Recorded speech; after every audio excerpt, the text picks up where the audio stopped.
Всем привет! Я приехала на море. Ехали мы очень долго, ехали 8 часов.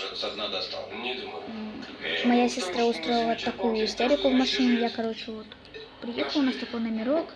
В 7 часов пойдем на море, искупаемся. Генерал нам дал 2 дня на операцию. Так что Пока давайте гуляем, соответствуйте. сидим, я Давайте серым веществом. в номере сижу, Говорят, там много фосфора. Олег Георгиевич, мы лучше коньячков засудите расширить. кушаю.